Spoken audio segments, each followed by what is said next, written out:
tijelo negdje ipak implicitno pamti sve te informacije i otiske i važno je da u terapijski proces uključimo i tijelo, jer onda možemo pristupiti proradi onoga što je nekako u tijelu onda ostalo zamrznuto.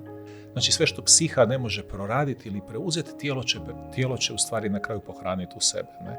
Znači napadi panike su, koliko god da su neugodni, oni su opet simptom koji nas upravo upućuje da jedan dio nas, jedan dio našeg selfa nije integriran, ali isto tako i puno transgeneracijskih stvari. Znači nešto što je jednostavno u našem nasljeđu, neki određeni obrazac emocionalni koji se provlači, koji nije razriješen, i onda kaže mi nosimo osjećaje koji u stvari nisu naši, nego su upravo vezani za druge ljude. Ne?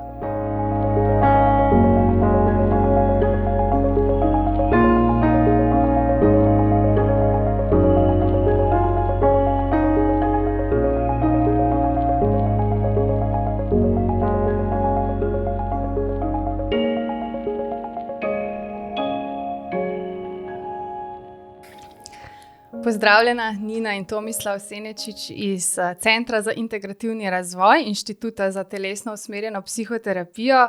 Vidva sta prišla zdaj iz Zagreba. Jaz bom govorila z vama slovensko, vidva kar govorita hrvaško, pa upam, da ne bomo imeli težav z razumevanjem. Pa za začetek me zanima, kako vidva vidita nas Slovence. A se vama mogoče zdimo, da smo ustrežljivi preveč, prilagodljivi, ker mi kar avtomatsko začnemo govoriti hrvaško, kadar smo s Hrvati. Okay. Tako da meni je prav izziv govoriti slovensko zdaj. Nemam takav, jednostavno recimo mi dosta radimo sad u Sloveniji, imamo edukaciju, jedan trening u stvari za tjelesno orijentiranu psihoterapiju i u stvari jako puno polaznika Slovenaca tu i mi pričamo hrvatski, oni pričaju slovenski, tu i tamo neko možda počne govoriti hrvatski, ali uglavnom Slovenci se drže svog slovenskog i zadržimo svog hrvatskog, ali na kraju se i razumijemo. Ne? Malo trebamo ovakve pomoći oko prevoda, ali uglavnom se razumijemo. Super. Danes bomo govorili o telesni psihoterapiji. Zdaj stik s telesom je postal že kar mal tak moderen izraz, veliko se govori o tem. Je pa res, da je to nekaj, kar je zelo individualno. Se mi zdi, da vsak stik s telesom doživlja po svoje, vsak mu to nekaj drugega pomeni. Pa me zanima, kaj vama pomeni stik s telesom, kako vidva doživljata ta proces, ko, ne vem, vedno bolj čutiš svoje telo. Mhm. Da, nekako to je jedna vizija, jedna misao vodilja, ideja zapravo tjelesne psihoterapije kako ju mi vidimo i doživljavamo i način na koji pristupamo tjelesnoj psihoterapiji. U stvari, imati kontakt sa svojim tijelom znači zapravo imati kapacitet da osjećamo vlastito tijelo, da osjećamo dijelove vlastitog tijela, da možemo osjećati tijelo kao jednu homogenu cjelinu i da se možemo povezati sa svojim tijelom na razini senzacija, znači na razini nekakvih fizičkih kretanja unutar tijela, bilo da su to osjećaj topline, hladnoće, širenja, skupljanja, trnaca, ugodne čvrstoće u tijelu ili na primjer nekakve vrste zamrzavanja. Znači to je razina senzacija koje možemo osjećati u svom tijelu. I kada imamo kapacitet da osjećamo te senzacije, to nam daje mogućnost da i komuniciramo sa svojim tijelom, da možemo komunicirati, da možemo čitati znakove tijela, da možemo čuti svoje tijelo i da možemo na neki način onda ostati u tom kontaktu i osjetiti šta nam tijelo govori. Iz svake senzacije zapravo proizlazi i nekakav osjećaj i osjećaji su ta druga dimenzija gdje mi upoznajemo svoje emocionalno stanje povezano sa određenom senzacijom. bilo da je to osjećaj zadovoljstva, radosti, tuge, srama, straha i tako dalje. Ponekad se dogodi kroz naše odrastanje da smo pojedine senzacije na neki način povezali sa nekim stanjem ili nekim osjećajem ili sa trećom dimenzijom isto tako bivanja u tijelu koja se odnosi na naše misli, sa nekakvim idejama, sa nekakvim zaključcima. I onda je isto tako zadatak u tjelesnoj psihoterapiji na neki način odvojiti što je senzacija, što je osjećaj, što je neka misao i onda na neki način stvoriti jedno novo koherentno iskustvo ukoliko naše misli, osjećaji i senzacije nisu usklađeni. Evo, to je jedan od videova. Se pravi, če hočemo recimo delati s travmo, iti v neko psihoterapijo, je zelo pomembno, da vključujemo tudi telo. Verjetno to... Tako je, jer mi kroz tijelo možemo pristupiti onim dijelovima našeg sistema gdje je povreda ostala na neverbalnoj razini. Dakle, nekih se situacija iz života možemo sjetiti. Znamo da nam se nešto dogodilo, no pitanje je da li to dok se povezujemo s tim osjećajem, s tim sadržajem, ukoliko se radi o traumi, ima svoju emocionalnu pratnju. Znači, da li nam je dostupna emocionalna pratnja, da li nam je dostupan osjećaj kako nam je bilo. No? Tako da u tom smislu tijelo negdje ipak implicitno pamti sve te informacije i otiske i važno je da u terapijski proces uključimo i tijelo jer onda možemo pristupiti proradi onoga što je nekako u tijelu onda ostalo zamrznuto. Isto tako, što se tiče znači, uključivanja tijela u terapijski proces, postoje naši razvojne faze kada nismo uopće imali kapacitet da donosimo ikakve verbalne i kognitivne zaključke. To je onaj period dok smo još bili u maternici ili u ranom periodu našeg života i tada se isto strukturiramo prema uvjetima u kojima smo se nalazili i teško ih možemo na neki način kognitivno obraditi. Čak i kada znamo u kojim smo se uvjetima nalazili, važno je da se vratimo u osjećajno stanje, u osjećajni doživljaj onoga što je tada bilo za nas određujuće, kako bi onda mogli to na neki način dovršiti i transformirati i krenuti dalje. Ampak ljudem nam je zelo težko biti v telesu, biti realno čutiti. Vse živo počnemo, samo da bi zbežali, da bi se disocirali, ne vem, obsesivno delamo, hitimo sem in tja, gledamo telefon, kadimo, pijemo, se ukvarjamo z drugimi ljudmi. Zakaj je tako težko čutiti sebe? Je to zato, ker nimamo kapacitete za ta močnejša ali pa neprijetna čustva? Je mogoče smisel telesne psihoterapije, da se okrepi ta kapaciteta za občutenje tudi neprijetnih emocij? Pa mislim da je dobro to povezati ovo što si napomenula s prvim pitanjem, stik sa telesom, znači dodir sa tijelom. Mi moramo znati da u stvari biti u kontaktu sa tijelom znači osjećati. To je vrlo jednostavno i to nije samo vezano za senzacije, nego ovo što isto tako Nina rekla, vezano je za cijeli naš emocionalni kapacitet. I postoji u stvari u tjelesno orijentiranoj psihoterapiji jedan termin koji se naziva utjelovljenje. Znači biti utjelovljen. To znači biti toliko u kontaktu sa svojim tijelom, što znači osjećati. Znači osjećati sve osjećaje koji su tu u njihovom punom intenzitetu. I recimo to bi bio nekakav, ajmo reći, cilj tjelesno orijentirane psihoterapije, da se izgradi takav kapacitet da mi to možemo sve osjećati. Onda recimo, ovo što si isto pitala za traumu, trauma je, recimo jedna definicija traume je trauma iskustvo koje je bilo previše, koje je bilo preveć za čovjeka i znači u tom kontekstu sve što previše bilo znači za osjetiti, znači trauma, znači iskustvo je bilo previše, znači sve što psiha ne može proraditi ili preuzeti, tijelo će u stvari na kraju pohraniti u sebe, ne? I onda naravno jedini način da se branimo od toga, da ne osjećamo tu traumu ili da u stvari ne dolazimo u kontakt s tim neugodnim osjećajima koji su nam previše, da se odvajamo od tijela. Znači idemo u neku vrstu disocijacije i onda praktički kroz neko vrijeme u stvari mi sebe prestanemo osjećati. Ili osjećamo, znači ono što isto znači Nina govorila, osjećamo nekakve nelagodne senzacije u tom tijelu, ali u stvari ne usudimo se ući dublje. Ili za tih nelagodnih senzacija u tijelu je uvijek nekakav emocionalni kontekst i najčešće jest nekakva trauma. I tako da recimo ono što mi radimo u našem poslu, znači i što radimo vezano za tjelesno orijentiranu psihoterapiju, u stvari da radimo na procesu utjelovljenja. To znači da specifičnom metodologijom, specifičnim tehnikama, uz sve ostale klasične psihoterapijske principe, u stvari povezujemo ljude sa osjećajima. Ti to jedino možeš napraviti tako ako ljude povežeš sa vlastitim tijelom. Znači bit stvarno u tijelu znači osjećati.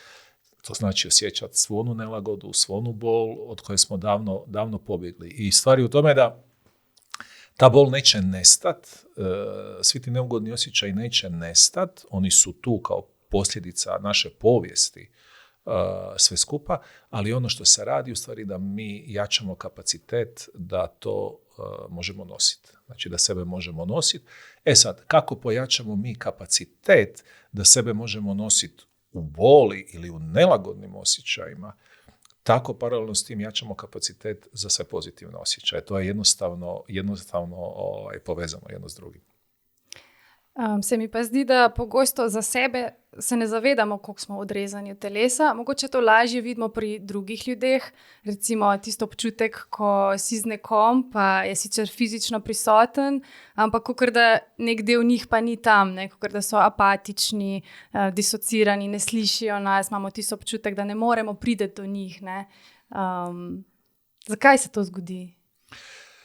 Pa ovo što sam sad i rekao, znači jednostavno, prvo uvijek je lakše vidjeti na nekom drugom nešto nego kod sebe, to je klasično, znači uvijek ćemo tako to prije primijetiti nekakve ili nedostatke ili nekakvu problematiku kod drugog, ali ovo što sam rekao, znači jedini način obrane, recimo kad pričamo o ranoj traumi, o ranoj povredi, dijete koje je recimo izloženo ili čak prije rođenja, znači u intrauterinoj fazi, znači jedini način na koji se dijete ili beba može braniti od neugodnog osjećaja ili od potencijalne traume je najprimitivniji oblik obrane, a to je upravo odvajanje, disocijacija. Ne? I onda se mi odvojimo i jednostavno naučimo tako živjeti. To je u stvari dio mehanizma za preživljavanje. Znači obrana od boli, znači obrana od neugodnog iskustva je jednostavno dio survival mehanizam. Znači to je na taj način to nam je u stvari spasilo glavu. I onda jednostavno cijeli naš self koji se kasnije strukturira, on se strukturira oko tog iskustva, oko te obrane. Mi stvorimo određeni karakter koji je u stvari disocijativan, koji je odvojen i postanemo takvi. I onda jednostavno posljedica je prvo da ne osjećamo sebe, a druga stvar da se ne možemo povezati s drugima. I to je onda tako. Mi sjedimo s nekim i ta osoba je fizički prisutna, ali mi osjetimo da dobar dio nje, znači ono emocionalno, psihički, duhovno, u stvari nije tu, da je negdje drugdje. I u stvarno je negdje drugdje, znači negdje lebdi u nekakvim drugim prostorima, tako da, evo, to je posljedica toga. Ne? Kako pa v telesni psihoterapiji potem dostopate do teh zamrznjenih občutkov v telesu? Delate to s kakšnimi vajami ali na kakšen način? Pa istakla bih prvenstveno kontakt. Znači kakav je kontakt između terapeuta i klijenta. Znači važan je taj prostor u kojem terapeut može biti prisutan i gdje može osjetiti u kojem mjestu je osoba koja sjedi pred njim. I u tom kontaktu zapravo se počinje već događati proces. Tako da to je recimo po meni najvažnije, osjećati osobu koja je tu, osjećati istovremeno sebe, sad govorimo o perspektivi terapeuta, i osjetiti na koji način i u kojoj mjeri i s čim izaći prema klijentu i što ponuditi u toj situaciji. Ono s čim najčešće radimo je na neki način uspostavljanje optimalnijeg disanja, znači kompletnijeg, potpunijeg disanja u tijelu, jer tamo gdje je u sistemu dosta zamrznutosti, u stvari i disanje će biti plitko, nepotpuno i na neki način restriktirano, ograničeno disanje. Tako da možemo raditi na tom jednom potpunijem kapacitetu za disanje. Zašto? Zato što povećavanjem kvalitete i volumena disanja u tijelu mi zapravo povećavamo količinu osjećaja u sistemu i budući da onda osoba počinje više osjećati u onom kontaktu kojeg sam spomenula gdje terapeut može držati taj prostor i može dočekati više osjećaja koji su za osobu već negdje na njezinom rubu ugode, odnosno rubu neugode koju može izdržati, u stvari na neki način terapeut drži taj prostor i tako kapacitet osobe može rasti gdje je netko tu kome moji osjećaji nisu previše i onda i ja mogu lakše proći kroz te osjećaje i stvoriti veći prostor unutarnje sigurnosti kao klijent da u stvari mogu osjećati više. I tu smo već izgradili jedan dodatni kapacitet, jednu dodatnu otpornost. Druga stvar je svakako pokret, znači vježbe disanja i pokreta, gdje kroz kretanje tijela isto tako omogućavamo više protoka energije, više protoka različitih osjećaja i stanja i senzacija. Tako da kroz pokret možemo otpustiti iz tijela višak nekakve neugodne pobuđenosti, ali isto tako kroz pokret možemo i dodati više energije u tijelo tamo ako je sistem podpražnjen ili jednostavno ga treba dovršavati, dograđivati, konsolidirati. U stvari kroz pokret i disanje određenim strukturnim vježbama mi možemo i dovoditi energiju u tijelo i dovršavati dijelove našeg selfa tamo gdje jednostavno nisu dovršeni zbog uvjeta u kojima smo rasli. Kako pomembno pa je, da so ljudje, ki delajo z ljudmi v stiski, ki delajo s travmo, primerno usposobljeni. Verjetno je zelo tanka meja, da ne pride do retraumatizacije. Kako pomembno je, da gremo počasi v travmo, da prav čas tudi gremo iz nje. A mogoče terapeut tudi nadomešča neko vlogo starša v terapiji? Apsolutno. Uloga terapeuta je ta da u stvari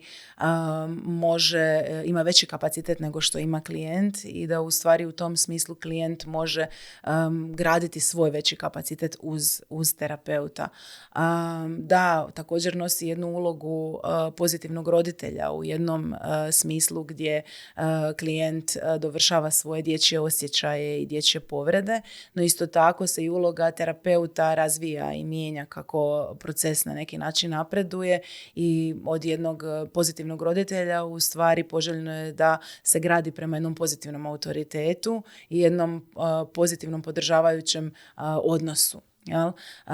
Tako da što se tiče rada s traumom, važno je u stvari da se, mi u svom radu jako vodimo računa o principu containmenta. Znači nemam ni na hrvatskom neku bolju riječ osim sadržanosti na neki način, ne znam da li ima u slovenskom.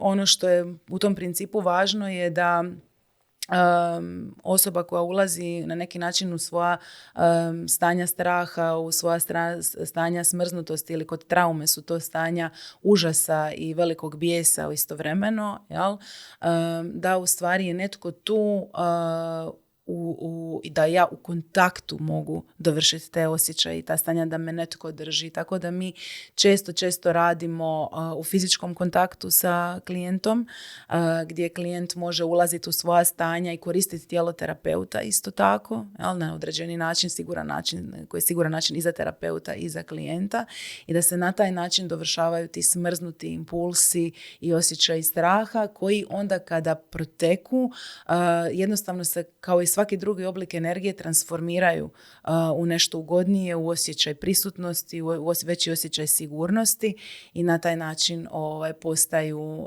resursirajući za sistem klijenta.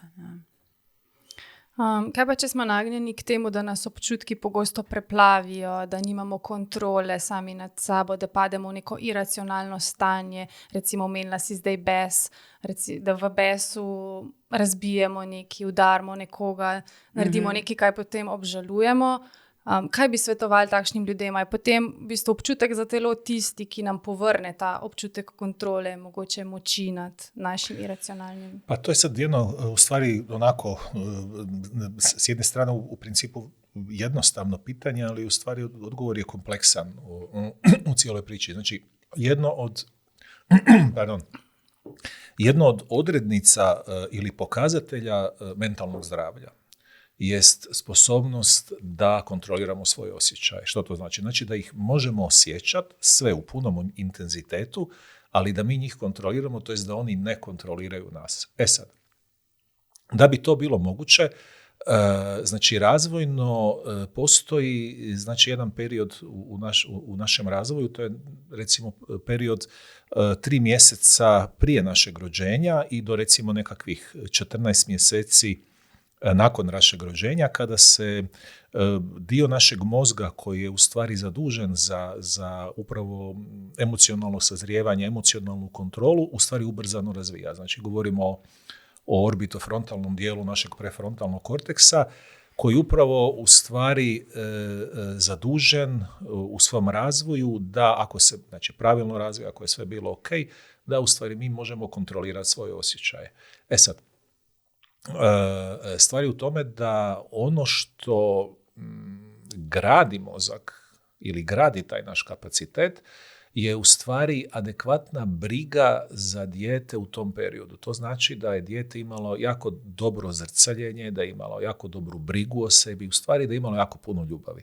I onda recimo ono što je tu u meni jedna prekrasna stvar u toj cijeloj priči, ako gledamo taj rani razvoj i kako se mozak razvija, je u stvari da ljubav gradi mozak. Znači, majčina prisutnost ili prisutnost skrbnika koji su, znači, prisutnost je forma ljubavi, u stvari da gradi mozak. I ako smo mi bili na neki način dobro zbrinuti i u stvari gdje je neko sa prisutnošću mogao regulirati naše afekte i stanja u toj fazi našeg života. U stvari, mi ćemo naučiti, naš mozak će se tako organizirati, naš živčani sistem će se tako organizirati, mi ćemo naučiti da kasnije, znači s obzirom da smo bili dobro regulirani, da ćemo moći dobro regulirati i svoje osjećaje kasnije. Ukoliko, znači to nije bio slučaj da u stvari u tom periodu života nismo imali adekvatnu brigu da nas neko stvarno zbrine, da nas neko stvarno izregulira, nego su bili u stvari ostavljeni na milost i nemilost svih sila i nagona i osjećaja koji su bili tamo, to će se manifestirati i upravo na neurobiološkoj razini i u stvari stvorit će se određeni defekti ili u stvari mozak se neće premrežiti na najbolji mogući način dovršiti i ono što će se dogoditi u stvari da u kasnijoj dobi mi nećemo moći kontrolirati vlastite osjećaje. I onda recimo mi tu imamo, ja kažem, 2 vrste klijenata koje generalno dolaze u psihoterapiju. Prvi dolaze sa kaosom. Znači, to je, kad kažem kaos, to su upravo oni koji u stvari ne mogu regulirati vlastite osjećaje i onda u stvari naš zadatak ili zadatak psihoterapeuta je u stvari da gradi ponovo tu unutarnju strukturu, da u stvari nauče osobu da mogu kontrolirati vlastite osjećaje. I to je naravno ono što sam rekao, emocije i tijelo su povezani i normalno da morate krenuti od tijela, morate graditi dobar osjećaj u tijelu, dobre uzemljenosti, dobre utjelovljenosti, dobre čvrstine, dobre solidnosti, jer u stvari takav osjećaj u tijelu u stvari daće nam kapacitet da možemo držati isto tako te osjećaje koje eventualno ne možemo ili nismo nismo mogli kontrolirati. A recimo druga kategorija klijenata je, znači imamo kaos i imamo rigiditet, krutost. To su oni koji su previše zaštitili vlastite osjećaje i ništa ne osjećaju i previše su mentalni i u stvari njih treba malo opustiti i više ih povezati s osjećajima. I tu je sasvim drugačija metodologija rada. Znači tamo je premalo emocionalne strukture, ovdje je previše emocionalne strukture. Tako da ako mislimo raditi s tim, znači ako mislimo raditi da možemo kontrolirati naše osjećaje, da možemo kontrolirati bijes, da možemo kontrolirati da to nas ne preplavljuje, da to ne upravlja s nama, mi se u stvari moramo vratiti u taj najraniji period. Znači to je nešto recimo u psihoterapiji, rad sa tim regresivnim periodom, najranijim periodom, to je jedna specifična metodologija rada gdje u stvari terapeut na neki način dovršava upravo ono što u stvari naši primarni skrbnici su trebali dovršiti. Znači to je ono što gdje terapeut preuzima na neki način transfer, roditeljski transfer i znači stvara, kreira osjećaj povjerenja, kreira osjećaj sigurnosti i onda počinje polako graditi taj kontejner gdje se mogu ti osjećaji onda kontrolirati. Ne? Ja, res en večjih problemov danes se mi zdi to, da ne znamo ljudje sami sebe pomiriti, regulirati. Še posebej je to verjetno problem pri ženskah, če so mame, kako boš ti pomirila otroka, če ne moreš pomiriti sebe. Bi rekla Nina, da je to en velik problem. Da, rekla bih da je zapravo prvi problem možda često preskočen u današnjem društvu taj da imamo jedno očekivanje da bi trebali pomiriti sami sebe. Zašto imamo toliki pritisak na tome da bi trebali moći sami sebe umiriti, da bi trebali moći sami sebe regulirati, da nam ništa ne ispada onako iz ruku, da uopće ne dolazimo u stanja emocionalne aktivacije ili da nam je nešto previše. Dosta smo kritični prema sebi u tom smislu i da, mogu se složiti da žene u stvari u tom smislu relativno mogu nositi veći pritisak nego muškarci. Jel? Tako da moram reći da to nekako nije naša stvarna priroda. Ali naša stvarna priroda je da podržavamo jedni druge, da imamo šire polje, veći krug ljudi koji s nama sudjeluje u nekakvim obavezama. Veliki je pritisak danas nekako i u odgoju djece. Daj Bože da je u obitelji dvoje roditelja, jel? Često nije niti toliko i na neki način i za dvoje ljudi je taj sav pritisak oko imanja i obitelji i posla i nekakve brige i za egzistenciju, pa onda još i nekakve samo aktualizacije uspjeha na poslu ili u životu ili u društvu predstavlja jako veliki izazov za mlade ljude i na neki način još tu kada pridodamo to jedno snažno očekivanje da bismo sve trebali moći sami, to je neka hiperindividualizacija, u stvari mi se u terapijskom procesu vraćamo u onaj prostor šta ja trebam u ovoj situaciji. Ako moje dijete prolazi težak period, ako mu ili njoj nije lako sa sobom u nekom trenutku i doživljava ili tantrum ili meltdown ili nekakav snažan otpor ili prolazi bilo koju zahtjevnu emociju, prvi možda impuls naš je zbog tog socijalnog konteksta, šta trebam sad napraviti, kako da riješim ovu situaciju, kako da umirim dijete. U stvari u sebi se događa jedna vrsta kriticizma, jedna vrsta unutarnjeg pritiska u toj situaciji. Mogu se dići različiti osjećaji. Ja ne znam što ovdje radim, ja sam neadekvatna, ovo mi je previše, što god da je nekako u podlozi i u stvari ono pitanje koje se možemo si dati nekako dozvolu da se pitamo je šta meni treba, šta meni sad treba i uglavnom ćemo otkriti da nam treba pomoć, da nam treba da je još netko tu ko može pomoć, ko može isto tako ne nužno preuzeti, ali ko može sudjelovati, surađivati. Prije su djeca odgajana u nekakvim širim obiteljima, s bakama, djedovima, u nekakvim susjedstvima gdje su ljudi brinuli i za svoju djecu i za djecu susjeda i tako dalje, da ne govorimo o još starijem društvu i plemenima u kojima smo živjeli. To je nekako naša prava priroda. I kroz terapijski proces mi isto tako polažemo dosta pažnje na to da ljude okrenemo ka svojim stvarnim potrebama, da se te potrebe na neki način ožive, da im se da pravo da postoje i kad stvarno počnemo osjećati svoje potrebe i kad počnemo ne samo tražiti, nego i biti otvoreni za to i da pomognemo drugome i da primimo pomoć, kad postignemo tu jednu lijepu razmjenu u stvari podrške između sebe, onda nekako izazovi u životu pa i regulacija stanja djece u stvari postanu nekako lakši, nekako se lakše mi nosimo onda iznutra s tim, jer znamo da imamo negdje i mi prostor iz kojeg možemo dobiti za sebe, gdje možemo primiti i onda taj pritisak roditeljstva ne osjećamo više kao nešto što nosimo sami. I mislim da je to nekako put. Evo. Kakšen pomen pa dajete v telesni psihoterapiji kakovostnemu partnerskemu odnosu? Se pravi, kako vam je pomembno, da ljudje zmorejo ustvariti kvalitetne, globoke odnose? Pa, mislim, kogod da uđe u terapijski ciklus, znači dođe zbog bilo koje problematike, prije ili kasnije će otvoriti problematiku partnerstva. To je univerzalno. Neki dolaze samo zbog partnerstva i nekako što se tiče partnerstva, znači pristupa u samoj problematici partnerstva, ona je na neki način već nekako i definirana i postoje određeni protokoli, ja mislim u svakom modalitetu, pa tako i u tjelesno orijentiranoj psihoterapiji. Tjelesno orijentirana psihoterapija je specifična po tome što je ona dosta ekspresivna. Znači ona je dosta ekspresivna, ona je dosta često, za razliku čak i od drugih modaliteta, direktna je u onom mjestu naše sjene. Što znači ako postoji recimo potisnuta mržnja ili potisnuti bijes, što se akumulira recimo ako odnos nije dobar i dugo godina se ne radi na odnosu, onda recimo u tjelesno orijentiranoj psihoterapiji će biti stimulirano da se to pokaže.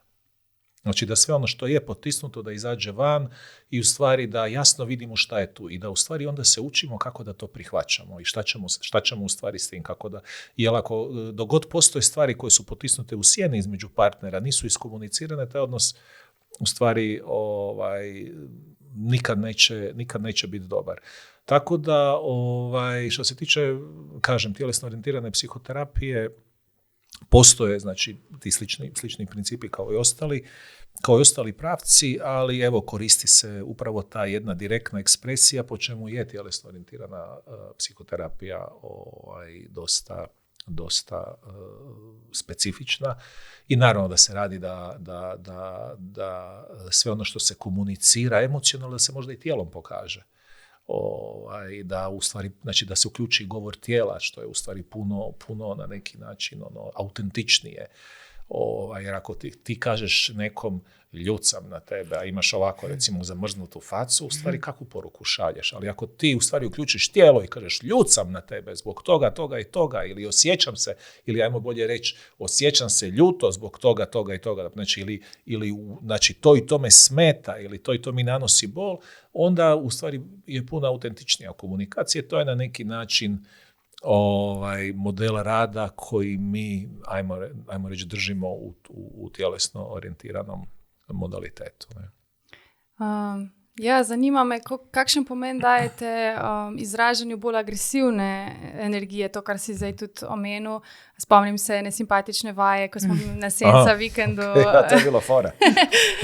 Zdaj, pardon izrazom, ampak pač upili smo, jebi se. Da. In to počeli z medenico, ne, tako telesno.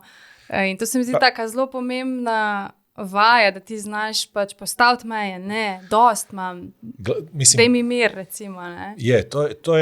To je recimo, to je jedno od centralnih dijelova uopće rada, u psihoterapijskog rada, ali pogotovo vezano za ovu vrstu rada. Znači, uzrok svih neuroza, svih neurotičnih poremećaja je u stvari sukob nagona i ega. To je sukob nagona i nekakvih u stvari pravila i znači nekakvih normi koje smo usvojili. Normalno da mi moramo prihvatiti društvene norme kako bi funkcionirali u društvu, ali mi zaboravljamo da mi u stvari dolazimo na ovaj svijet kao životinje. Znači mi smo u stvari najvećim dijelom određeni našim biološkim potencijalom. I u stvari Freud je, ja sam napisao u svojoj teoriji nagona, a kasnije Reich je to u stvari implementirao, znači Reich je otac tjelesno orijentirane Wilhelm Reich psihoterapije, znači on je to implementirao u svoj rad, da u stvari ljudi upravo u dodiru sa iskustvima, sa društvom, sa tim društvenim kontekstom, u stvari su naučeni da počinju odustajati od vlastitih nagona. Nagoni su najvitalniji dio nas, znači oni nam daju vitalitet, oni nam daju vibrantnost, oni nam u konačnici daju energiju. Znači mi ne možemo od nikud drugdje izvući energiju.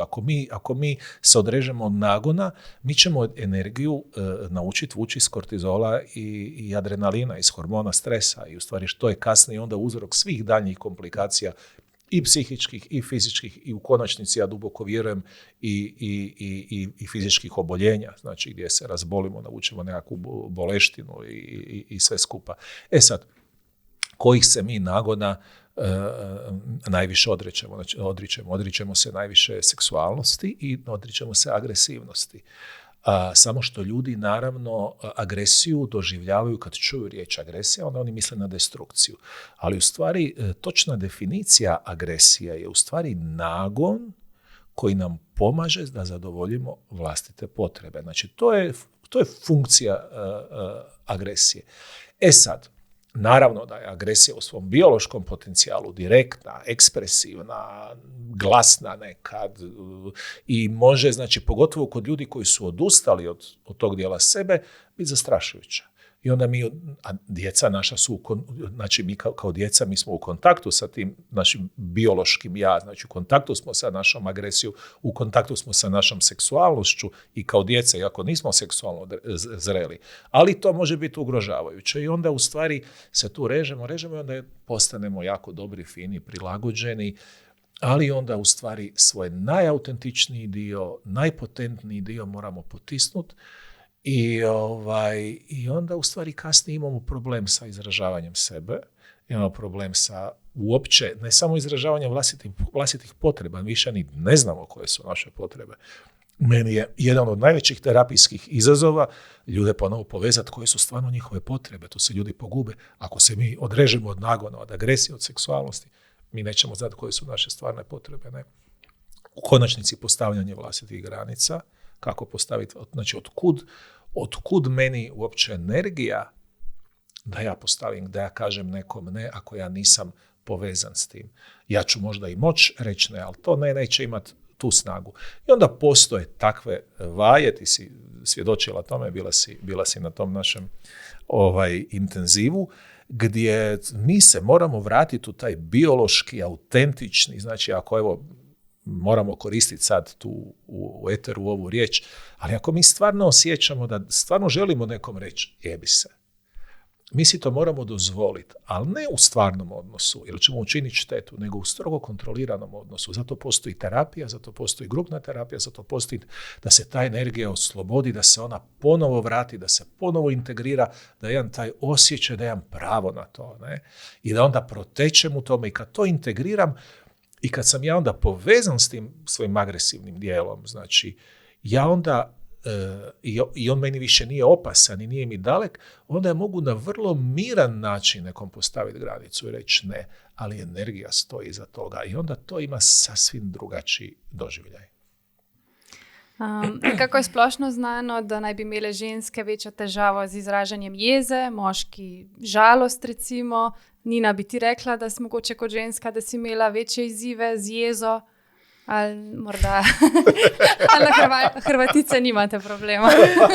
Da, ne znam da li se to može, kako se kaže, poopćiti na cijelu Hrvatsku, ali osobno dolazim iz Dalmacije, tako da ne bih rekla da tu ima nekih većih problema. Definitivno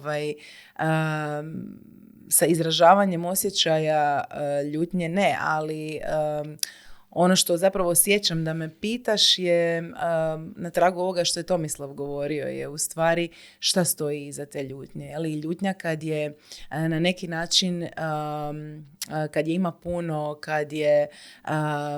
kad je zapravo dramatična, pitanje je koliko stvarne snage stoji iza te ljutnje. Jel? Tako da u stvari mi žene možda se možemo i ljutiti, jel? Ali u stvari pitanje je koliko imamo osjećaj da stvarnu promjenu možemo napraviti, kolika je naša ljutnja stvarno učinkovita u nekoj situaciji. Jel? Pa onda se kaže za žene da su histerične, da histeriziraju i tako dalje. No u stvari tu je cijela prošlost uloge žena u društvu.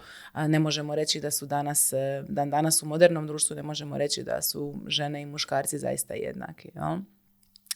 Tako da u tom smislu možemo gledati o tome da je ženama bilo više zabranjivano u stvari da se otvoreno bore i zauzimaju za sebe, dok je muškarci su možda povijesno imali više zabrane na izražavanje nekakvih nježnijih osjećaja, ono kako se kaže, dečki ne plaću, dečki ne smiju plakati i tako dalje, onda si slabić ako plačeš, jel? Povrijeđeni smo i jedni i drugi i nekako mi je osjećaj da ponovnim povezivanjem zapravo ono što možemo nazvati muškog i ženskog principa unutar svake osobe, integracijom dubokom vlastitog maskulinog i femininog unutar žene i unutar muškarca, to daje šansu u stvari da se i odnosi između muškaraca i žena na neki način oplemene i oslobode, znači, tog nasljeđa društva i da proteknu u nekom većem osjećaju sigurnosti i ljubavi i dozvole i prihvaćanja. Evo, tako bih to rekla, jer jedino kada osoba ima potpunu slobodu i dozvolu da bude baš ona koja je, da ne moramo biti isti da bismo bili zajedno, da ne moramo biti suprotni da bismo bili zajedno, nego da možemo si dozvoliti da jesmo svoji i da možemo u stvari komunicirati, surađivati, rekla bih da je to onda osnova za nekakav zdrav odrasli odnos. Če že govorimo o partnerskih odnosih, sem vaju sam še hotela vprašati, zakaj mislite, da se zaljubimo v točno določenega partnerja, kaj je tisto, kar nas pritegne pri drugem? Zaljubljujemo se u pravilu u partnere koji nas energetski podsjećaju na naše prve važne odnose koje smo imali u životu i gdje je došlo do nekakvog zapleta ili povrede, i to su u principu da razbijemo svaku fantaziju u suštini naši roditelji, jel? Ili oni koji su brinuli o nama. Tako da u tom smislu tražimo u drugome, nadamo se i fantaziramo o nekakvom drugačijem ishodu one inicijalne bolne situacije. Jel?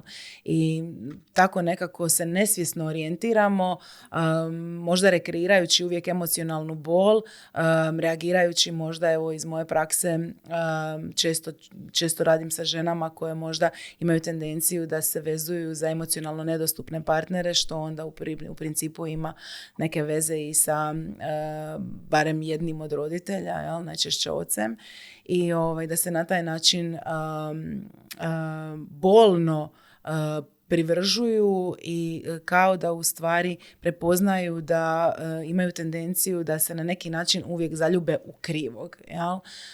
Tako na neki način je važno i to preispitati u terapijskom kontekstu, i to puno ima veze sa radom na samoj privrženosti, na stilu privrženosti koji nam je na neki način prirođen.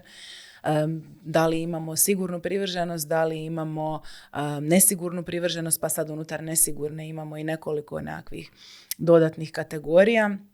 I u stvari sa nesigurnom privrženošću se može jako lijepo raditi u terapijskom prostoru, u jednom kontaktu sa terapeutom gdje se može uspostaviti možda za neke ljude po prvi put u životu jedan odnos u kojem se osjećamo dovoljno sigurno. I onda iz tog prostora sigurnosti možemo učiti o onome što stvarno trebamo. I to je u pravilu drugačije od onoga što smo mislili da trebamo prije nego što smo došli u prostor sigurnosti. I onda tek počinjemo osvajati jedan novi prostor unutar sebe, unutar svog sistema, gdje stvarno počinjemo imati izbora, gdje više ne moramo ispratiti kompulzivno kompulzivno privržavanje za nekog ko nas podsjeća na nekog iz prošlosti, nego možemo na neki način pristupiti jednom preodgoju sebe iz nekog većeg prostora ljubavi prema sebi i orijentirati se prema partnerima koji su nam možda suštinski pozitivni partneri, da imamo stvarnu šansu da izgradimo neki kvalitetan, ajmo reći, održiv odnos. Tomislav, prej si že govoril o predispozicijah za psihične težave, pa bi dala neko malo bolj osebno vprašanje, ampak ne, da imam zdaj free terapije, ampak zato, ker se mi zdijo taki praktični primeri za ljudi tudi zelo koristni. Moja mama je izgubila svojega brata v prometni nesreči 2 meseca predno je zanosila z mano.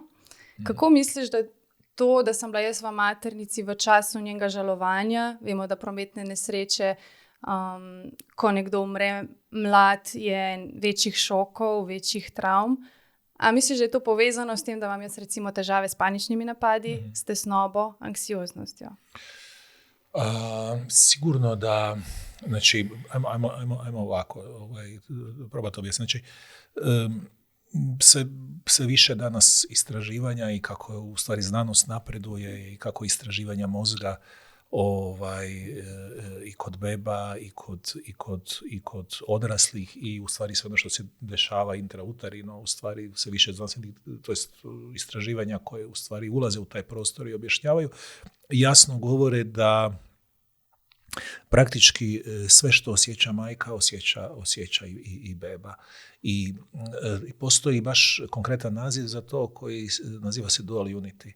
Znači dvostruko jedinstvo. Znači u toj simbiozi u kojoj su majka i beba i ne postoje granice. Znači ne postoje granice. I naravno, znači preko majčine fiziologije, znači beba prima sve one informacije što majka osjeća. I ovo da je u stvari tvoja majka izgubila brata u tako jednom periodu dok je bila trudna s tobom, sigurno je nešto što je moralo utjecat. Znači to je ogroman stres. To je u stvari moralo biti jako puno i kortizola u sistemu koje znači onda i kortizol bebe to primio i znači može se desiti apsolutno da u stvari počinjem patiti od paničnih napadaja, ili kako se to naziva, panični poremećaj, da mi u stvari često ni ne znamo zašto se to dešava. I recimo, daću još jedan primjer koji je povezan. Ljudi dođu, generalno su, recimo, ako gledamo dijagnostički, dvije glavne stvari s kojima dolaze u terapiju. Znači, neki su povezani za anksiozne poremećaje u koji idu napadi panike, neki su povezani s depresivnim poremećajem. Znači, i sad recimo neko dođe sa depresivnim poremećajem, mi radimo na tome i u jednom trenutku osoba kaže, pa da, ali u stvari pa sad ja razumijem da je moja majka bila depresivna. Moja prva sjećanja je u stvari da je ona bila depresivna.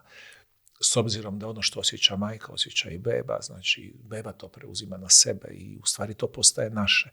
Tako da vjerojatno taj stres, taj šok, taj užas negdje jednostavno tijelo je preuzelo na sebe i onda se ono mora manifestirati na neki način. Znači napadi panike su, koliko god da su neugodni, oni su opet simptom koji nas upravo upućuje da jedan dio nas, jedan dio našeg selfa nije integriran i u stvari on se pokušava vratiti nazad kroz napad. Znači, on je neugodan. Znači, mi doživljavamo napade panike, onda još više bježimo od njih, onda taj strah još više raste. Onda se u stvari javlja se još i strah od straha.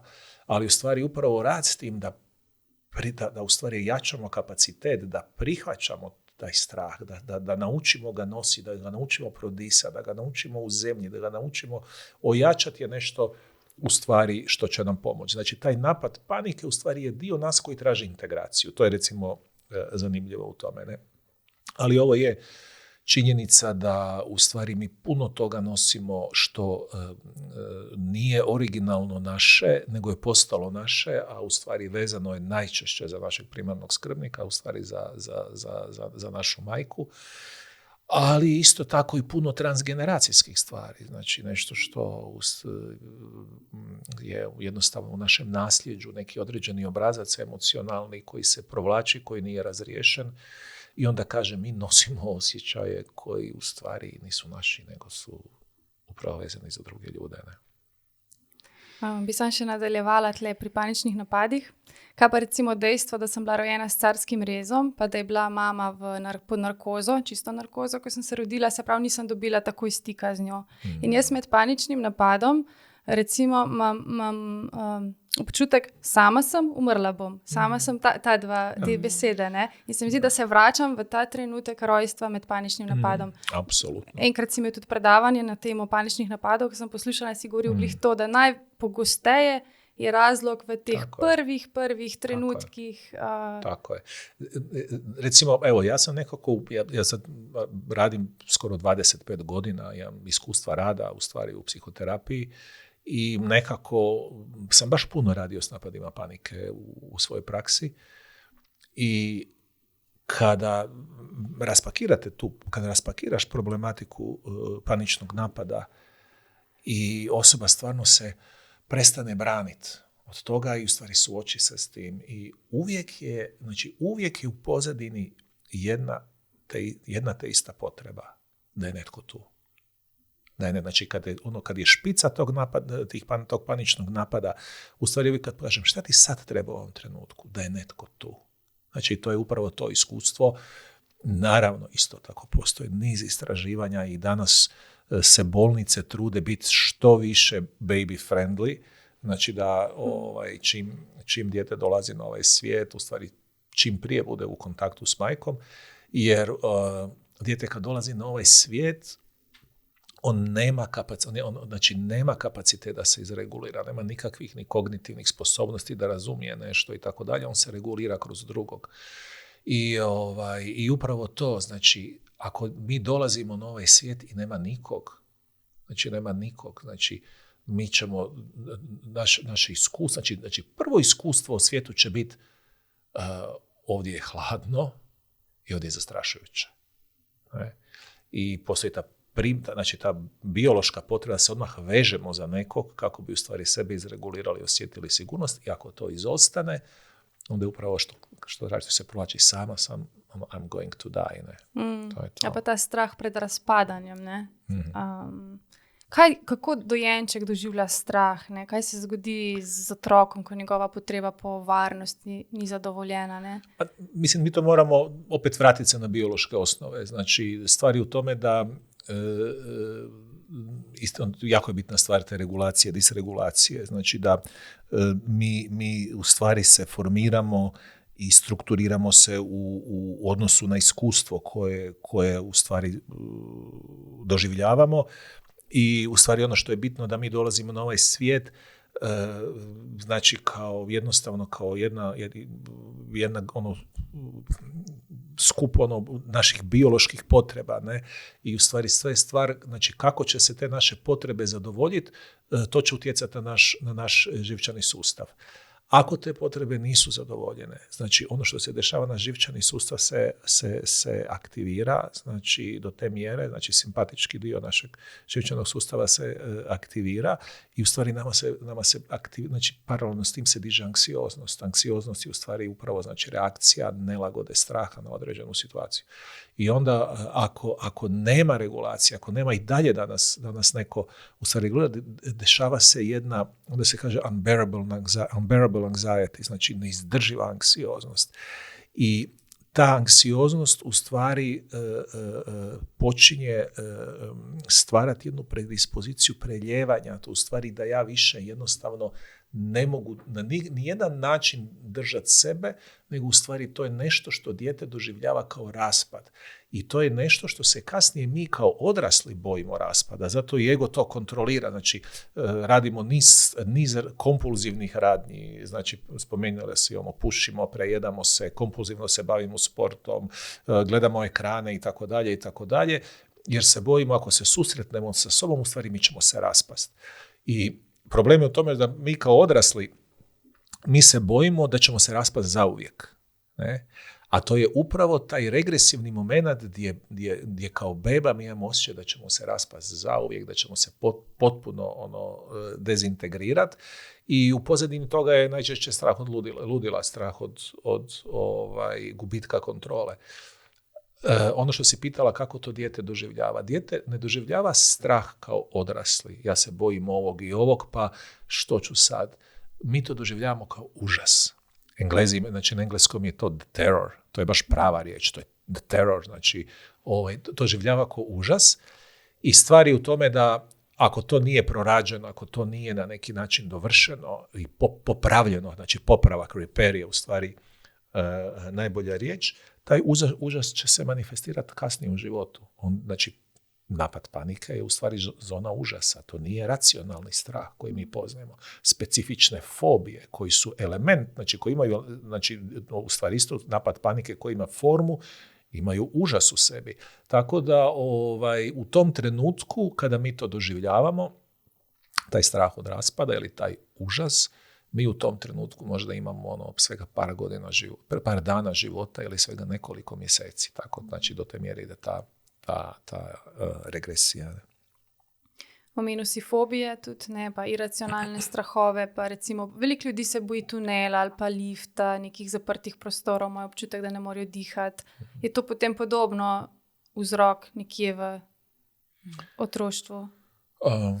Mogu, znači, što se tiče fobije su malo kompleksnije. Znači, oni u podlozi uvijek imaju ovaj ranorazvojni o kojoj smo pričali, znači taj dio rane traume, ali su fobije i sublimacija kompletno naših psihičkih iskustava kroz znači, mi fobije možemo gledati i na biološkoj razini, u smislu naši preci su se bojali groma, na primjer, ili su se bojali divljih životinja, mi to imamo u svom DNA, mi to imamo u našoj biološkoj, znači moramo i to uzeti u jednadžbu. Onda, ne znam, ako vas je ugrizao pas kad ste bili mali i niko vas nije utješio, normalno ćete kasnije razviti fobiju od pasa, na primjer. Znači, to je ali isto tako, specifično kod fobija i nešto što recimo mi ne možemo tretirati fobiju, a da ne uzmemo u jednadžbu, ovo što smo pričali o nagonima. Svaka fobija u sebi ima element odbačenog nagona. Kad govoriš recimo o vožnji u liftu ili u tunelu, to ide u onu kategoriju fobija koji imaju klaustrofobičnu komponentu. Kod klaustrofobije jedini lijek, znači ti ako se sad voziš u liftu i sad lift stane i stisnuti si u tom prostoru i diže ti se strah, jedino što možeš napraviti u tom trenutku je u stvari možeš početi vrištati. Što u stvari sugerira da u nama postoji jako puno toga što u stvari smo doživjeli neugodno, ali nismo uspjeli izvrištati. To nema veze uopće ne mora uopće imati veze sa skučenim prostorima. Ljudi se boje, recimo, često u moru se boje morskog psa, ajkule. Ne? I onda u stvari kada se radi psihoterapijski, recimo tu se koriste i nekakvi psihoanalitički principi, onda u stvari shvatimo da ta ajkula nosi dio našeg odbačenog nagona, našeg ubilačkog. Znači ajkula je, to jest morski pas je savršeni predator, savršeni ubojica. Ne? Znači mi ne možemo nositi taj nagon u sebi, nismo ga integrirali, neko ga mora nositi za nas. I u stvari morski pas ga nosi za nas. I ako mi se susretnemo sa našim vlastitim ubilačkim, fobija nestaje. Hvala za nasvet za naslednje poletje. Nina, kakšne nasvete bi dala mladim ženskam, ki še niso postale mamice? Kaj lahko že zdaj naredijo za otroka? Za sebe i za otroka. Oboje, da, pa mogla bi preporučiti stvarno ženama da definitivno pogledaju zapravo evo ovo o čemu danas nekako najviše razgovaramo, a to je u taj svoj rani period svojeg iskustva kad su bile plod u maternici, svog iskustva kako su rođene, svog iskustva prvih mjeseci života pa sve tamo kroz svoje nekakvo odrastanje. I da na neki način isto tako uzmu u obzir i taj jedan transgeneracijski element, da vide isto tako iz kakve loze dolaze, kako je bilo za njihove majke, za njihove bake, prabake i tako dalje. Jer možemo zapravo jako puno naučiti o sebi i možemo raditi jako puno na resursiranju.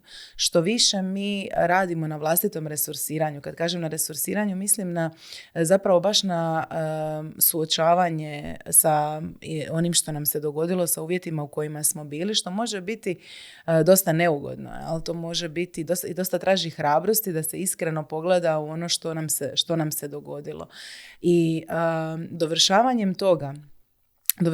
zapravo svog vlastitog iskustva, svojih boli, svoje rane, ne znam, ako je bila odbačenost ili je bila da možda nismo bili željeno dijete ili je bila da smo bili napušteni ili smo imali roditelje koji se nisu mogli brinuti o nama zbog nekakvih egzistencijalnih uvjeta, zbog vlastitih nekakvih problema sa mentalnim zdravljem, sa ovisnostima ili sa bilo čim. Ili smo čak imali roditelje koji su se mogli brinuti o nama i jesu na nekoj onako fizičkoj, financijskoj razini, u smislu fizičke sigurnosti, da smo imali krov nad glavom, da smo imali dovoljno za egzistenciju, ali možda nismo imali topline, možda nismo imali emocionalne brige, možda nije bilo dovoljno ljubavi zapravo u tom polju koja je bila dostupna i koja se živjela nekako u tim odnosima. Najbolje što možemo napraviti za sebe je posvetiti se stvarno dovršavanju tih prostora u sebi. Jer na taj način pomažemo, kako si rekla, i plodu koji će tek nastati, bebi koja će tek biti začeta i rođena. Jer s jedne strane ne prenosimo dalje, znači ne prenosimo sve ono što proradimo, sve ono što uspijemo. Kad kažem proraditi, što to zapravo znači? To znači ponovno osjetiti, ponovo se spustiti u ta mjesta, doživjeti tu bol u ovom sadašnjem tijelu. Jer se mi boli i tog užasa ranog bojimo danas. Intenzitet tog straha je isti kao što je bio kada smo imali jako malo tijelo, kada smo imali nekakvih 50 centimetara s koliko smo rođeni. I naš mozak ne zna, odnosno trauma ostane nekako zamrznuta i trauma je uvijek nekako ovdje i sada. Mi ne doživljavamo sebe kao da smo mi u međuvremenu narasli, da smo se razvili, da sada imamo drugačije mogućnosti nego što smo imali kad smo bili stvarno tako jako mala beba. I ono što ja nekako volim reći svojim klijenticama je da, pa i klijentima isto tako, da u stvari bol koju smo doživjeli, bol koju se bojimo, u stvari smo je već preživjeli sa puno manjim tijelom, sa puno manje kapaciteta, sa puno manje resursa nego što imamo danas i da danas imamo puno veće šanse i još imamo i pomoć terapeuta koji se sam spustio u ta mjesta i poznaje te prostore, barem u dovoljnoj mjeri da može osobu dočekati u tim prostorima i da u stvari se danas to može transformirati. Time pomažemo s jedne strane neprenošenju onoga što uspijemo osjetiti i dovršiti, a s druge strane postoji još jedan veliki benefit je u stvari da dijete koje rađamo i koje nosimo možemo više doživjeti u njihovoj jedinstvenosti. Znači da manje to dijete doživljavamo kao transfer ili projekciju one bebe koja smo mi bili. Jer onda se često, ako nemamo prorađenu svoju vlastitu povredu, u stvari mi ćemo se naći u situaciji da ćemo se brinuti o vlastitom djetetu i gledati s perspektive, što treba sad ovoj bebi, samo da ne ponovim, samo da ne bude ono što se meni dogodilo i u stvari propuštamo vidjeti šta tom biću, toj osobi, jer oni jesu osobe, iako su jako mali, stvarno u tom trenutku treba Jel? Da li stvarno treba regulaciju ili možda treba samo kontakt ili možda treba osjetiti malo kako je biti u frustraciji. Znači razvojno u stvari je naš zadatak da osjetimo i što iz otvorenijeg mjesta zrcalimo i ulazimo u kontakt sa djetetom. Što manje opterećeni sobom u tom prostoru i što manje opterećeni nekakvim ishodom, nekakvim očekivanjima. Da razvijemo kapacitet da možemo biti ovdje i sada. Više, ajmo to tako reći, jer ako smo samo ovdje i sada, onda isto tako nemamo neki drugi kontekst. Tako da ključ je nekako baš u preuzimanju odgovornosti iz prostora nekako stvarne zainteresiranosti za sebe i stvarne ljubavi za sebe, gdje nam može biti motiv dijete za koje se pripremamo, ali rekla bih da je to isto jedan način da dođemo do sebe. Da nas u stvari motivira majčinstvo, je jedan posredan način da dođemo do vlastitog unutarnjeg djeteta, do vlastite unutarnje bebe, gdje nekako još leži možda neka naša povreda koja još čeka na našu pažnju i ljubav. Oba sta že omenila medgeneracijske travme, pa me samo zanima, koliko pogosto se v vajnem delu pojavijo travme iz druge svetovne vojne, prve svetovne vojne, kako se vama zdi ta vpliv, da je še danes živ? Mm-hmm. Možemo to promatrati. Ja sam imala nekako i kroz konstelacijske procese koje sam prolazila, u stvari nekako i svoje osobno iskustvo, na koji način su me obilježila takva iskustva, imam osobno u svojoj lozi. I mogu to pratiti isto tako kroz jednu liniju straha i sleđenosti u svojoj vlastitoj obiteljskoj lozi. To je nešto što mi je dalo uvida zapravo koliko tog straha nam je na neki način dano kroz to nasljeđe. Jel?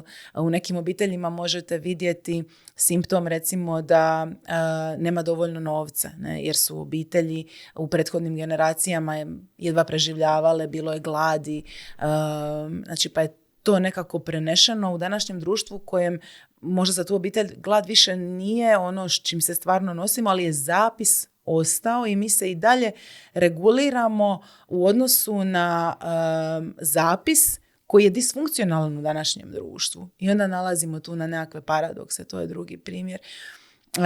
Treći primjer kojeg isto znam je u stvari povijest obiteljskog nasilja od strane muškaraca u obitelji, gdje je, koliko se osoba mogla sjetiti, koliko smo zapravo prošli procesno unazad, to isto tako dolazilo kao posljedica ratne traume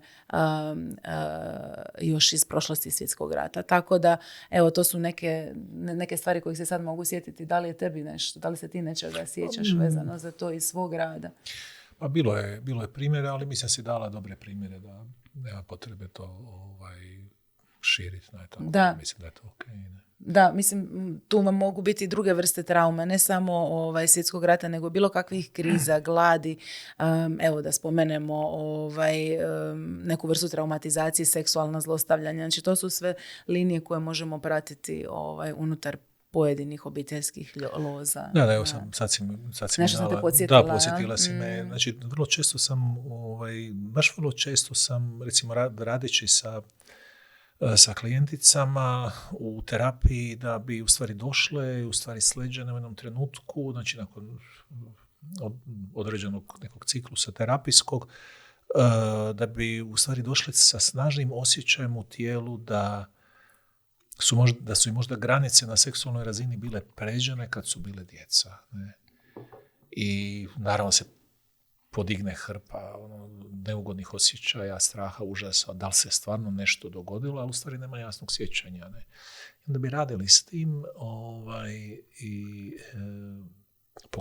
pokušavali bi to raspakirati. I u stvari ono što najčešće bi bilo u pozadini je da bi u stvari otkrila da je nekakva baka ili prabaka ili i majka ili neka žena iz njene uže obitelji u stvari imala to iskustvo i da je to ostalo jednostavno u polju i u stvari s obzirom da nije prorađeno ono što u sjeni, kažem, sve što ostane u sjeni, netko će iz obitelji to manifestirati na ovaj ili na onaj način i onda se to pojavi. I najčešće u stvari to nije bio takav slučaj da su stvarno im bile granice, nego u stvari da upravo bilo nekakvo iskustvo transgeneracijsko, transgeneracijske traume koje se prenijelo. Bi rekel, da je tudi težave z nespečnostjo, da ne moreš zaspati, tudi povezano lahko s travmo? Pa mislim, u svakom slučaju da je poremećaj principa sna uvijek je povezan s traumom. Recimo, on se najčešće manifestira kao, mislim, postoji puno razloga zašto ljudi imaju problema sa nesanicom. Znači, ono kad jednostavno je simpatički dio živčanog sustava preuključen, znači stalno si pod nekom vrstom stresa, ne možeš se isključiti, ne možeš otići u taj parasimpatički dio gdje možeš se stvarno opustiti. Prije ili kasnije u stvari može se dogoditi to da u stvari se dogodi poremećaj sna. Sad, nemogućnost nošenja sa stresom nas može dovesti u tu situaciju da smo hiperstimulirani, hyperarousal, ne? I da se ne možemo opustiti, da onda san tu strada, a nemogućnost nošenja sa stresom jest opet povezana sa nekom našom neprorađenom traumom. Znači, naše isto razvojno postignuće je to da u stvari stvorimo nekakav otporni sistem koji će se razvojno naučiti nositi sa stresnim situacijama, a to opet ovisi kako smo bili regulirani, na koji način, kakvi su nam bili uvjeti i tako dalje i tako dalje. I ako smo mi bili predugo izloženi nekakvim neugodnim iskustvima bez popravka, to je za dijete traumatsko iskustvo. Ali recimo najčešće je neki oblik PTSP-a povezan sa problematikom spavanja. Znači ono što znamo da je osoba previše uključena upravo u osjećaj ugroženosti, osjećaj straha, osjećaj nelagode, previše je pod kortizolom, pod hormonima stresa. I puno ljudi u stvari, ono što je recimo meni zanimljivo, da puno ljudi pati od nekog oblika PTSP-a, da toga uopće nisu svjesni. Onda to oni kompenziraju, znači, na različite načine, često kroz alkohol, kroz zloporabu droga, nekakvih drugih kompulzija, pokušavaju se izregulirati, ali zajedničko im je da u stvari imaju problema sa spavanjem. Kaj bi še sporočila poslušalcem, tistim, ki jih zanima telesna psihoterapija, bodisi da bi se radi sami izobraževali, bodisi da bi si radi poiskali telesnega psihoterapeuta, koliko je teh terapeutov že usposobljenih v Sloveniji? Evo, mogu preporučiti svim zainteresiranima da dođu na neke od naših radionica koje vodimo u Ljubljani i u drugim gradovima. Te radionice su najčešće jednodnevne i mogu dati jedan dobar uvid i prvo iskustvo u stvari našeg rada, da nas malo osjete, da nas dožive, da vide na koji način radimo i sve skupa. Isto tako, ako se žele uključiti u prostor individualne psihoterapije, mi u Ljubljani sada imamo treću generaciju na našem institutu za tjelesnu psihoterapiju i to znači da još nemamo terapeuta koji su završili školovanje u Ljubljani. Međutim, postoje terapeuti koji su završili trening u nekim drugim gradovima i žive u Ljubljani, isto tako rade prema tim principima i postoji određeni broj ljudi, ne znam sad točno koja je to brojka, koji zapravo dolaze iz Zagreba, putuju i imaju svoje prakse isto tako u Ljubljani. Tako da resurs je tu, sve se to može vidjeti na našoj web stranici, postoji tamo popis terapeuta zajedno sa kontaktima. Tako da su iskustva jako pozitivna, znači na neki način mogu reći da neki od naših kolega terapeuta koji dolaze u Ljubljanu imaju i pune prakse svog rada ovdje. I mogu zapravo pozvati ljude isto tako da se priključe i na edukaciji. Znači sad smo za ovu godinu popunili grupu u Ljubljani, ali evo ako ih privlači ovaj način rada mogu doći isto tako u Zagreb. U Zagrebu imamo još nekoliko mjesta da nam se pridruže u treningu i isto tako da nas prate i da onda nam dođu možda u idućoj generaciji, upišu školovanje ili za osobni razvoj ili za terapijski rad. Nudimo 2 programa gdje ljudi mogu, ako su više zainteresirani za nekakav proces sagledavanja samih sebe, unapređenja vlastite kvalitete života, odnosa i tako dalje, mogu se odlučiti za program osobnog razvoja koji je 2-godišnji, a isto tako se mogu odlučiti ako žele se baš baviti terapijskim radom. Mi smo isto tako trening institut koji pruža akreditirani trening iz područja tjelesno orijentirane psihoterapije. To je 5-godišnji trening, akreditiran od strane Europske asocijacije za tjelesnu psihoterapiju, tako da je to jedan trening koji kombinira dakle i teorijski i metodološki rad, ali isto tako duboko iskustveni i evo pozivam ljude da se onda pridruže i na tom treningu. A mislite, da lahko kdaj pridemo do točke, ko nam je užitek biti u stiku s telesom? Apsolutno. Ja? Apsolutno. Nakon što ljudi prođu taj prvi i možda najzahtjevniji dio procesa, to je susret sa strahovima, susret sa sramom, susret sa osjećajem unutarnje nesigurnosti, i kako taj osjećaj unutarnje nesigurnosti zapravo malo pomalo postaje resursiranije mjesto osjećaja da se mogu osjećati sigurnije u sebi, a onda i u svijetu oko sebe. Tako se sistem prirodno okreće ka užitku, ka pronalaženju gušta u sebi prvenstveno, a onda zapravo na neki način i u kontaktu s drugim ljudima i u svemu onome čime se bavim u životu. Tako da na neki način taj prostor ljubavi i zadovoljstva postane jedna životna etika, ja bi to tako rekla. Jel bi ti nešto dodao? Pa mislim da si to tako lijepo rekla da bi ja samo pokvario ako bi nešto rekao. Imate slučajno kakšno preprosto vajo, kako se sprostiti v stresni situaciji, ko si napet? Pa u svakom slučaju ima puno toga. Znači, puno toga i da ne sada govorimo. U svakom slučaju, znači, napetost znači zaustavljanje energije. Znači, blokiranje neke energije koja je u nama iz nekog razloga, najčešće neke vrste straha. Znači, nešto u nama se aktivira, želi proteći, ali u stvari mi to stisnemo jer se ne želimo s tim suočiti. Jer ako bi to proteklo, onda biste morali s tim suočiti, a onda, eto. Sad, prvo je osnovna stvar, najjednostavnije, ako se osjećate napeti, ako se osjećate u strahu, ako se osjećate da ste se zaledili od neke traume ili nečega, mobilizirajte energiju.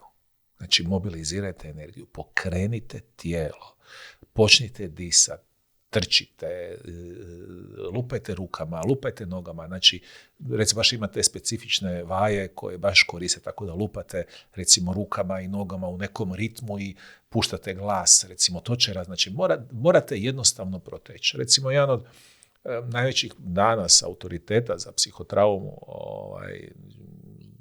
je harvardski profesor Bessel van der Kolk, koji u stvari, bar on se nekako stavio sad u fokus da je vodeći autoritet za traumu. On kaže da u stvari prvi i osnovni lijek za traumu je mobilizacija energije. Tako je i za napetost, tako i za strahove. Znači, nađite način da mobilizirate energiju, nemojte ostati u stvari stak, ne. Idite na terapiju. Vježbe iz stresanja uglavnom su jako dobre. Stresanja tijela, skakutanja i pridruženog disanja. Evo, ne znam da li imamo ovdje uvjete da pokažemo neku vježbu. Ali može. Še kakšna misel za konec, je še kaj neizrečenega? Ima. Znači, ja sam član i zajedno smo članovi foruma Europske asocijacije za tjelesno orijentiranu psihoterapiju, članovi smo Hrvatske zbornice psihoterapeuta i Ja sam i član i povjerenstva za psihoterapijske standarde, stručna pitanja i normative i znam jako puno kolega iz svih psihoterapijskih pravaca, znači s kojima surađujem, neki od njih su mi prijatelji i tako dalje. Imam stvarno duboko poštovanje za sve koji se bave psihoterapijom i koji to rade na jedan odgovoran način.